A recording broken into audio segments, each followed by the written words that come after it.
Hey, this is Andrew Bogish, and you're listening to Mike Delivers with Mike Biseglia. I've known Mike for almost a decade now, first as co-workers, now we're just good friends, so good friends that I think I'm in line to be the godfather of his soon-to-be-born child. And because of that tight relationship, I can say this, it makes total sense that Mike is now delivering food. It makes much less sense that you're about to listen to a podcast about Mike delivering food. Need more Mike Delivers? Head over to patreon.com or download the Patreon app and type in Mike Delivers. Get a full catalog of bonus podcasts like the one time Mike crashed his wife's 2007 Toyota RAV4, behind-the-scenes videos, and more food reviews. Go to Patreon and check it out now. My name is Mike Biseglia. I'm 37 years old, and I use the Lawnmower 3.0. Use my promo code Mike Delivers, all one word, and you can get 20% off plus free shipping on your own Lawnmower 3.0. What is the Lawnmower 3.0? It is an electric trimmer that cleans your ball hair. I recommend it, I use it, and it's helped my life tremendously. As a 37-year-old that's feeling bad about himself because he turned 37 and the age has turned a corner, the best thing I have going for me right now is the Lawnmower 3.0. Use my promo code, Mike Delivers, all one word, you get 20% off. You can even have mine. You can have my used Lawnmower 3.0.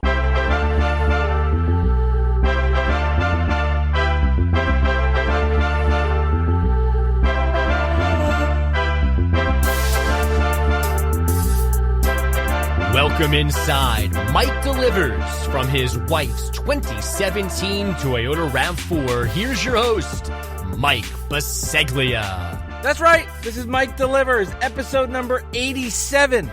And I'm your host, Mike Biseglia. And I'm coming to you from my wife's 2017 Toyota RAV4.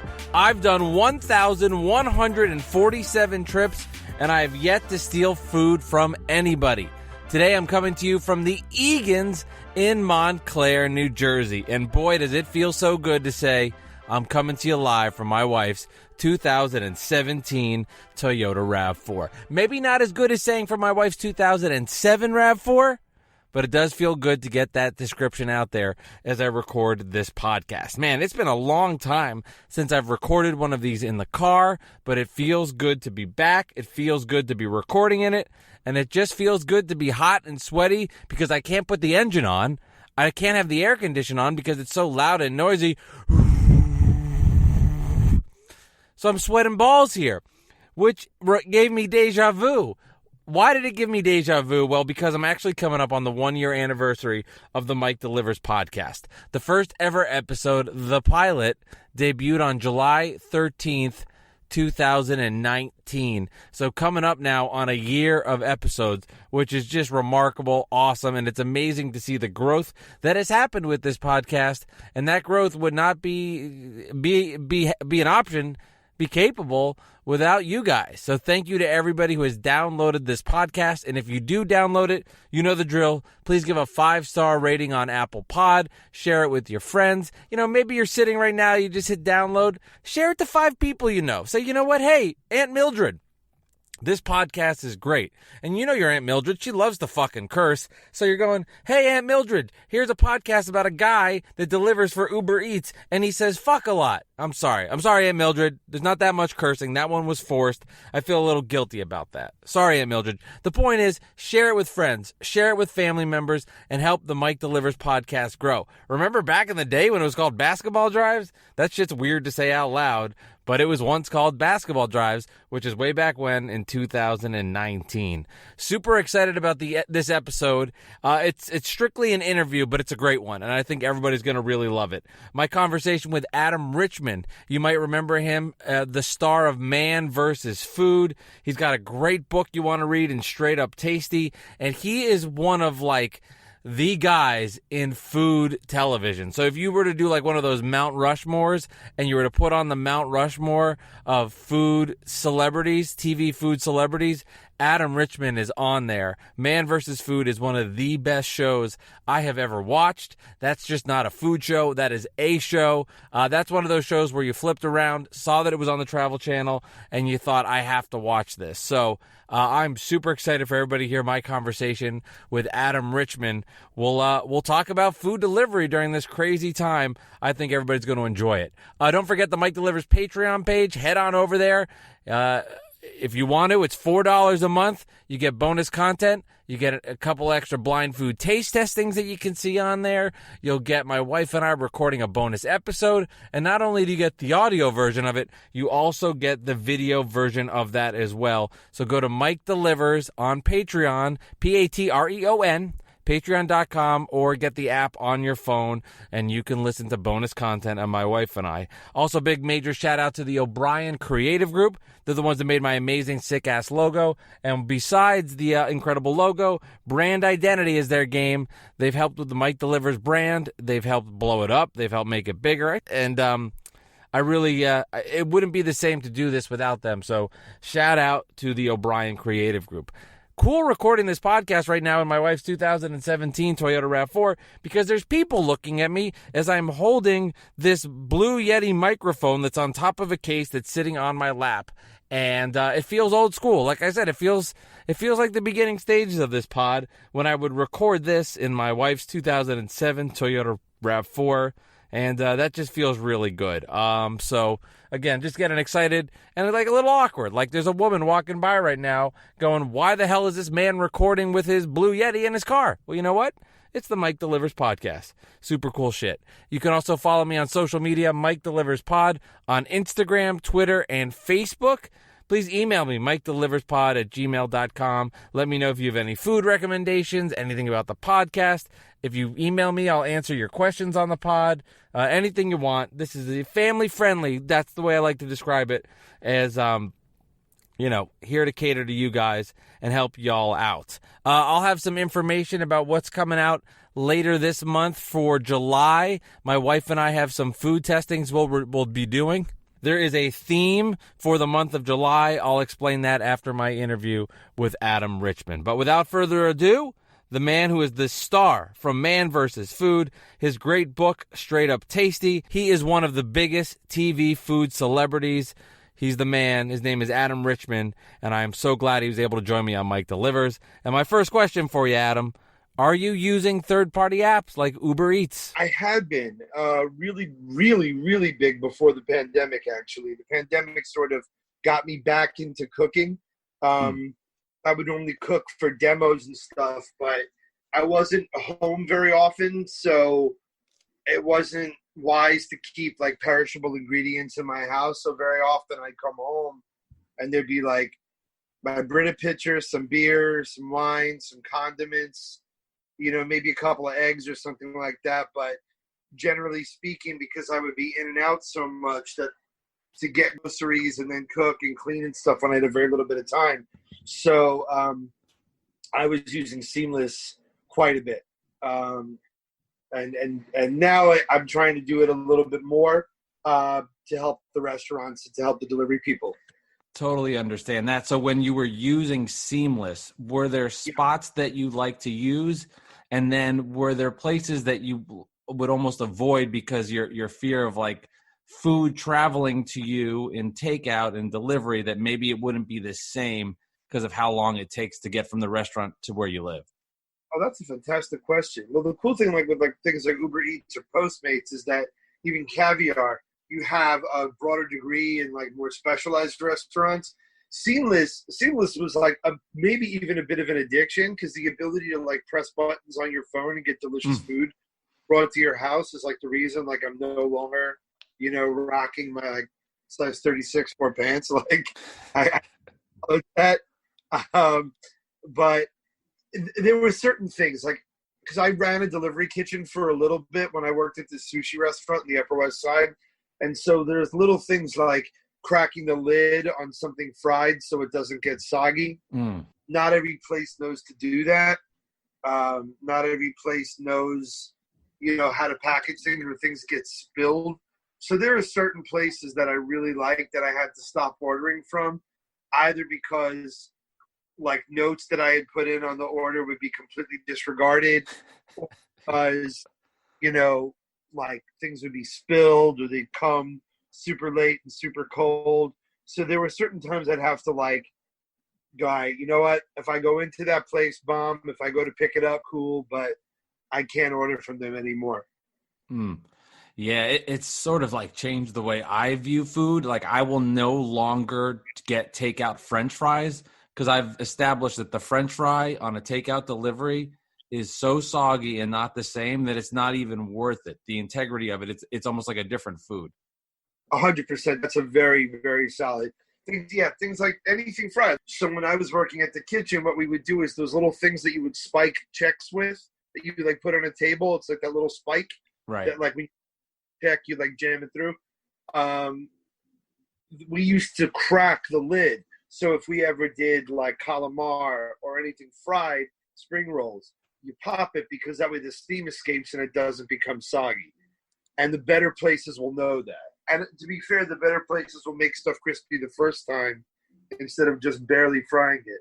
I mean, yeah, has it happened that like, I mean, let's call it what it is, maybe like a little fucked up after Halloween and come home and like ordered a bunch of food. Like there was one year that me and the girl I was dating, we came home from this place in the city and we had gone pretty hard for Halloween.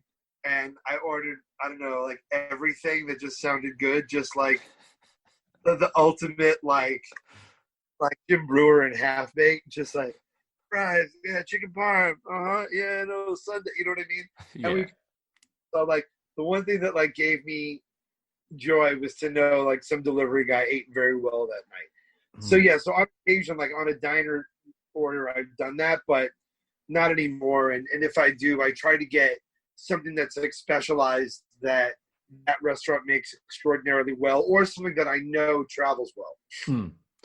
Yeah, and one thing that's become like a big hot topic on this podcast, and I'll ask you about it, is when you order food and it comes to your house, will you reheat it or do you let it stand as it is? So things have changed again since quarantine.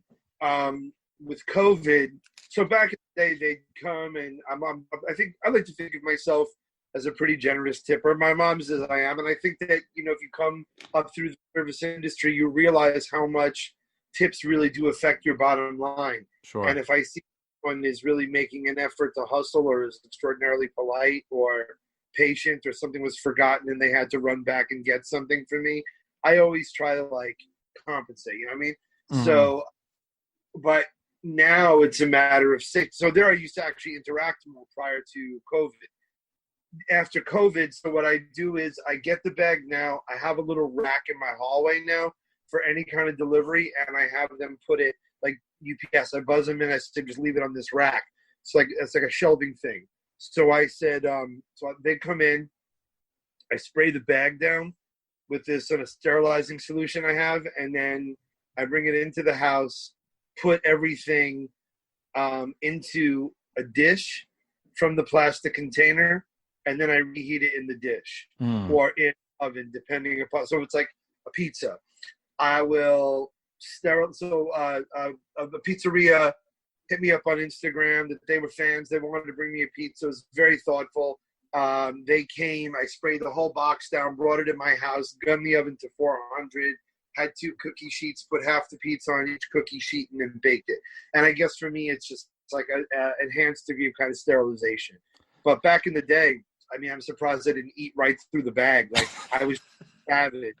Seriously, like, I went through, like, a really dark time in 2014, and I was just going through some stuff personally and professionally. And not only was, like, I not leaving my house, like, watching The Office on Netflix and just literally, like, ordering Seamless and just having, like, bag of goodies to the left of my leg, just like, yeah, like, reach tacos and stuff. So, I think now I'm a lot more meticulous than I was in the past. Back in the day, I would eat right out of the to-go container. See, a big problem for me is I think I want the food too hot, and like I'm saying pre-COVID as well. Like I even got a lobster roll and I reheated it in the oven, and then I was like, I fucking blew this. This thing is rubber now, so I need to personally like find the balance. And getting back to like normal times where I know it's okay to heat up food, but at the same time, heating up lobster will ruin it in the microwave and it will not taste the same. Well, that's the thing about a lobster roll. It's one of those foods that exists in contrast, that you need that hot-cold contrast. It's like a BLT. That if the bacon's a bit warm and everything else is really cold, that tends to be the sort of, or like a good Italian hero where like the meats are heated but the veggies are cold, or the bread's hot and everything else inside is cold. It was really this very, that I find extraordinarily pleasing. I like that contrast. I like, a burger with cold toppings, you know what I mean? Because you get that contrast. And so I think that the bun, and the other thing is, and I've made lobster rolls a couple times since I've been home, you need like to grill that bun. So again, if it's grilled, it's basically like a fried food. So it's got grease in it, it's got oil in it, it's had the Maillard reaction to make it crispy and brown, and yet you then put it inside something sealed, so all that heat is now trapped. I would say if you're reheating a lobster roll next time, scoop the lobster out. Right. Cold, put it like in Tupperware, put it in the fridge, and then grill the bun. Like I found out from another chef, the best way to reheat pizza is in a pan. That, all those years of microwaving it and having like a gym mat with cheese. And don't get it twisted. I still like the shit. But I'm telling you, like, putting pizza, what you do is you put like olive oil spray in a pan, medium heat, put it in there, and then if you want, you can always put the pan in the oven. But that's the best way to reheat pizza. It takes far too long if you're like super jonesing for the pizza, but it's a better product in the end. Sunday's NFL, let's just pretend there's football going on. Is there a delivery order or a Sunday football meal that you think works best with watching some football? I mean, in general, like wings and football are best friends in my mind. Like, because I would normally say nachos, but like nachos are proof God loves us and wants us to be happy. At the top of the mountain in like the pantheon of bar foods, like I would have like nachos probably at my own funeral. Like, let's just take nachos out. Nachos are kind of like those letters they give you for free on Wheel of Fortune. Like, all right, we just know like RNSTLNE. So here's nachos. But wings, I think wings and football are so inexorably linked to me that, in fact, one year I did that master cleanse with the cayenne and the maple and the lemon and the whole thing. And I did it for 10 days, followed it meticulously. And then all of a sudden it was the divisional playoffs. And I was like, you're supposed to like come off it first doing like veggie broth, orange juice, then a salad, then gradually works. I was like, fuck that. I mean, wait, it's the AFC championship today? I was sitting here drinking veggie broth. No, you can't do that. That's funny. So how about when you get some delivery drivers, and you mentioned this earlier in the episode in the podcast, talking about working in the food service industry and the importance of tipping. Would you pre-tip for a Uber Eats or a Seamless or a DoorDash delivery, or do you wait afterwards to give the tip based on how the experience was? On Seamless, you can't. I don't think you could retroactively change a tip, and if so, I have never done that. So I usually start with a pretty good tip, and then I up my percentage after COVID. Because I remember back in the day, because I've delivered and stuff myself, that back in the day, it was like you get 10%. And then people then eventually moved to 15. And then people were saying, well, like during COVID, these people are putting themselves on the line for you, tip at least 20%. And then, so the bare minimum I'll tip a delivery person is 20. But generally speaking, you can tell if there's an aspect you don't like. Generally speaking, I think you can tell when it's a matter of the delivery person and when it's a matter of the restaurant. Right. If you got fried and the thing is sealed tight and it's soggy, that's the restaurant. The delivery person almost definitely didn't pack it. Right? They said, oh, this is the one for 14th Street. This is the one for Bergen. This is the one for St. Mark's. This is the one for wherever. That's one thing. However, if it's like things are spilled out, like sauces are leaked in the bag, like there's a way. Now, granted, again, sometimes you can't tell. Sometimes the kitchen will put stuff in a wonky way, and you can't tell. But there were other times when things have been like everything has like been laying on its side, Right. And, and then there's a little bit of negligence. But I've never adjusted the tip. And to be fair, unless it really jams up the dish, or I've lost something that I ordered, like I ordered soup and the whole thing leaked out, else is ruined. What I'll usually do is call the restaurant, because I think, as you know, I mean, and I worked for Courier Express, this courier service in Marietta, Georgia, right after graduation from Emory in 1996. And, you know, if you're a conduit between point A and point B, you have, generally speaking, very, very little impact on what you're carrying. And I think capricious and sort of hurt someone who, in a difficult economic time, is just trying to put food on the table, make a couple of extra bucks. I think you could call the restaurant. The restaurant has the overhead to replace what you lost, instead of shitting on somebody who's putting themselves on the line to deliver your tacos. Exactly.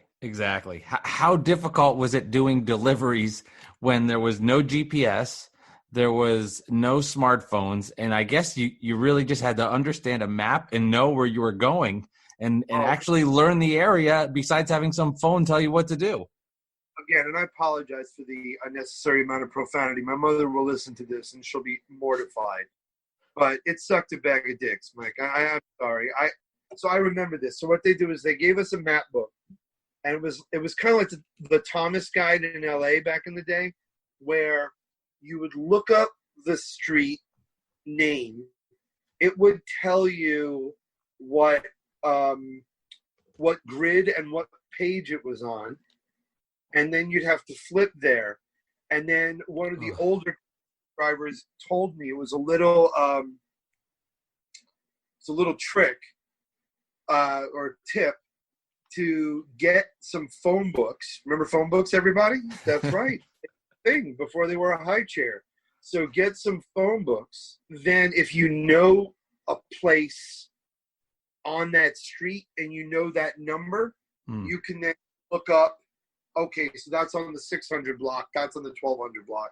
So I know it's further east. So then you have like a little bit of an assessment. So I happened to have a delivery on my alma mater's campus, and they had delivered some phone books to my old hall, Dobbs Hall at Emory, and I stole those shits quick. But it was miserable. I had a CB. The only aspect that was cool was I had a pager, and you were allowed to use the pager for personal use. And so back in the day, if you had a pager, that was like deep status. And I was super broke post-collegiate existence. So I was like, wow, I get a pager? Like the CB.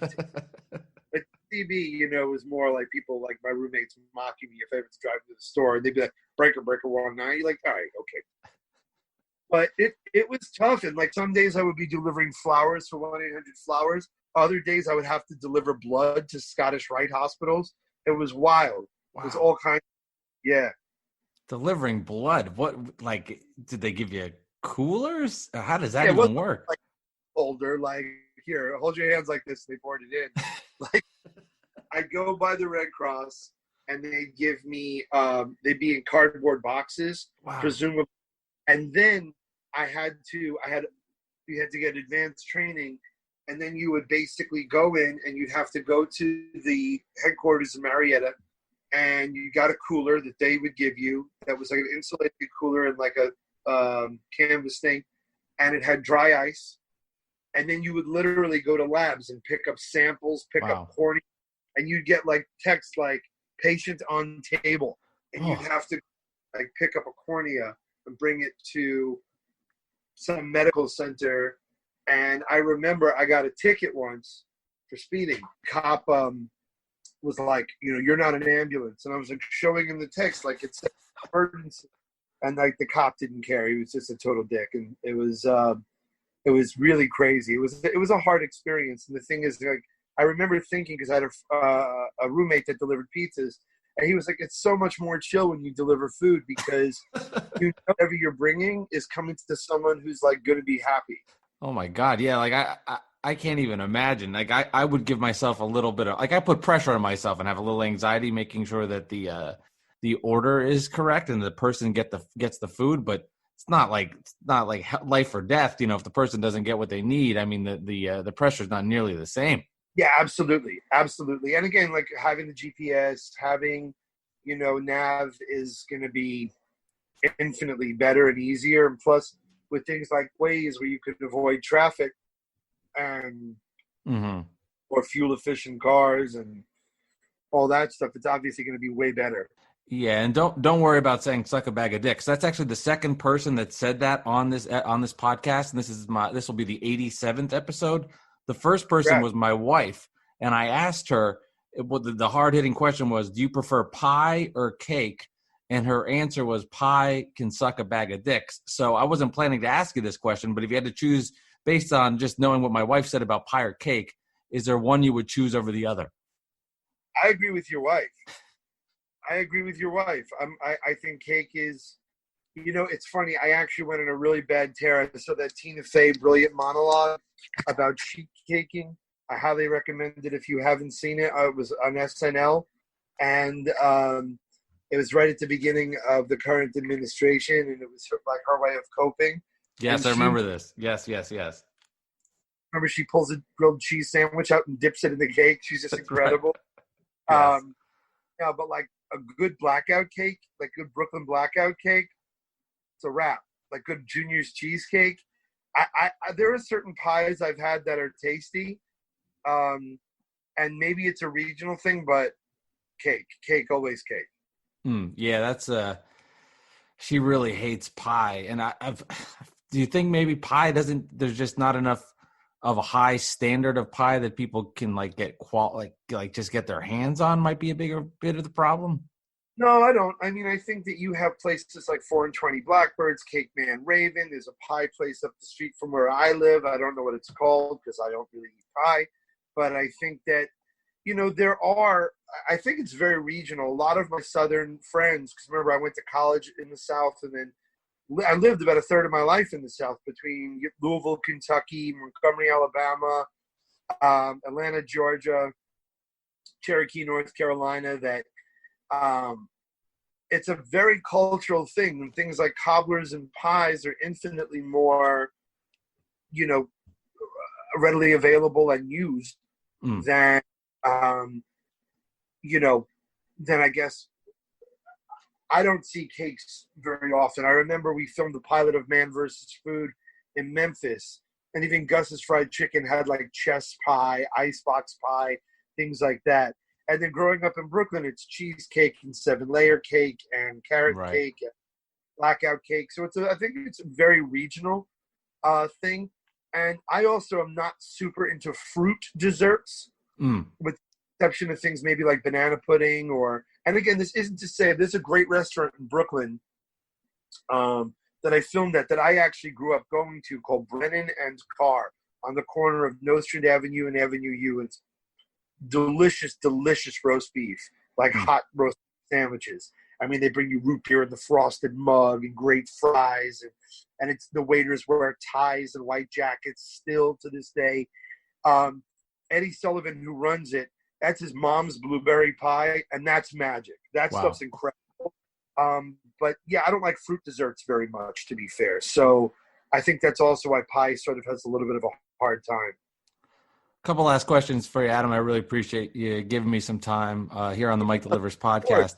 Is there a spot for that you use Seamless that's a locals place that has become almost a go-to for you, and we'll say pre-pandemic, that was a local place, not a chain, that you just fell in love with ordering? Oh, tons, man. It's upsetting to me that, like, here I am, 46, unmarried and childless, yet, like, I have beloved Seamless restaurants. No, it's understandable. It explains a whole lot. Like, normally most people, it's like your go-to is like one place, and there's like 7 places that are like your go-to. There's a few. So I live right where literally the intersection where 4 neighborhoods meet. So I live where Park Slope, Fort Greene, Prospect Heights, and Cobble Hill meet. I'm 2 blocks from Barclays Arena. And as such, I kind of get the best of all worlds. And there was a time I was eating only plant-based, and there were tons of options that way. And then, pescatarian. So for me, there's like a few. Can I hit like a top 3? Is that cool? Perfect. All right. So I love Szechuan cuisine. I love it. It's a little bit like the Taco Bell syndrome. Like, I love it. I love eating it up until it reaches my navel. It's just like, God, why do I do this to myself? But there's a Szechuan place called Szechuan Tofu of Fifth Avenue in Brooklyn that is superb. And my mom, who doesn't even like spicy food, she tried some of the shrimp and she was like, that's ridiculously good. There's a place called Miti Miti, M-I-T-I. It's the sister restaurant of a great Colombian spot called Bogota on Fifth Avenue. They, believe it or not, their veggies, they do cauliflower with tahini and pomegranate molasses and fish sauce and hazelnuts. I would say those two for sure. Oh, and there's a place, I think it's called, it's been a while since I ordered from it, Istanbul Park. And it's Middle Eastern, and their mixed grill is really good. And they make something called Haidari, which is something that I actually found, I looked for, like sought out in Istanbul. Wow. But it's yogurt, garlic, dill, lemon, and walnuts. And it's cold, ice cold. And you dunk like hot lamb into it, and it's like sex. It's just so good. So I would say those places are excellent. And then, to be fair, I've recently just, look, man, we can't like act like, Bisceglia and Richman are two names that have really like had to suffer from second class treatment during our times on the earth. And so in an effort to sort of elevate and amplify like Black voices in like the restaurant community, I found an app recently called Eat Okra, and it's all Black-owned restaurants.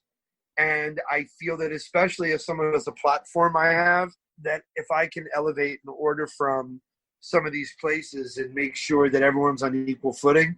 So that's the app that I'm trying to use now, and have found places that do like really incredible Caribbean food, really incredible vegan food, smoothies, really great stuff. So that's the app that I'm trying to use now. That's very cool. That's great information. I'll make sure to share that in the show notes. Awesome stuff to hear that, and that initiative, for Black voices, and to get that out for Black business owners. Very cool. You did mention just before as well, Adam, Taco Bell. So my wife and I just finished doing 4 weeks of Taco Bell food reviews. I had never had it before in my life. So I'm just curious then, you don't have to go too long on it, but your love-hate relationship then with Taco Bell, as you just referenced them. I haven't eaten it in years now, because that was the thing. Like, it would be delicious, like, as far as, like, my collarbone. And then just everything afterwards. And, like, I would crush Taco Bell. Like, it's delicious, but, everyone has their order. Right. And it's just, it always rendered me incapacitated. But, yeah, I would get a number 6 chicken Baja. Soft taco with that, because it was I think it was chalupa soft taco combo. And then I remember I dated a girl from Houston, and she was like, "But what's your road meal?" And I was like, "What?" She's like, "You get something to eat in the car on your way home to eat the rest of it."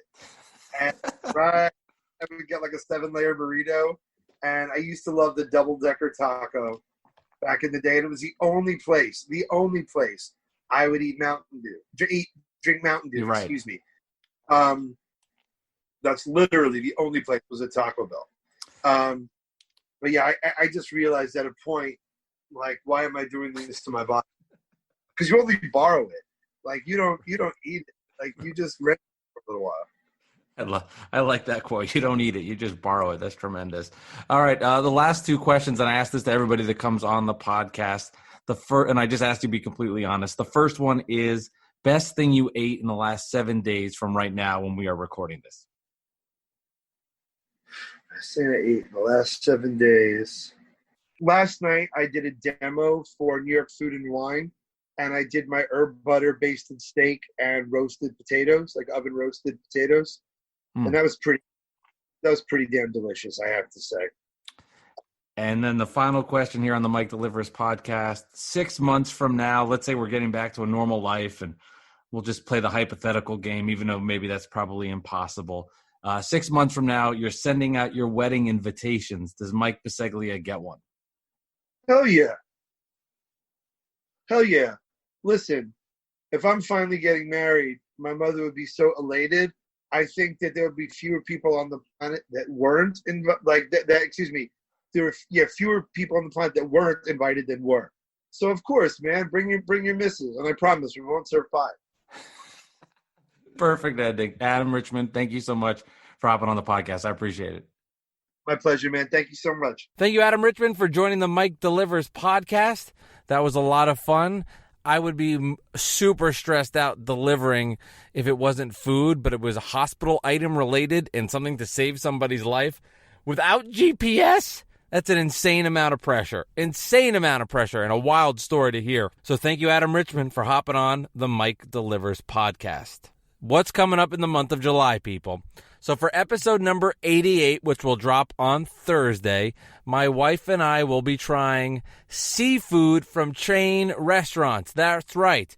So we'll be getting some shrimp from Popeyes. We'll be getting some appetizers from Red Lobster and some other places we need to decide on. So if you have some suggestions, like you're like, oh, yeah, I have to let you know, the lobster from Applebee's is just an A+. You have to have it.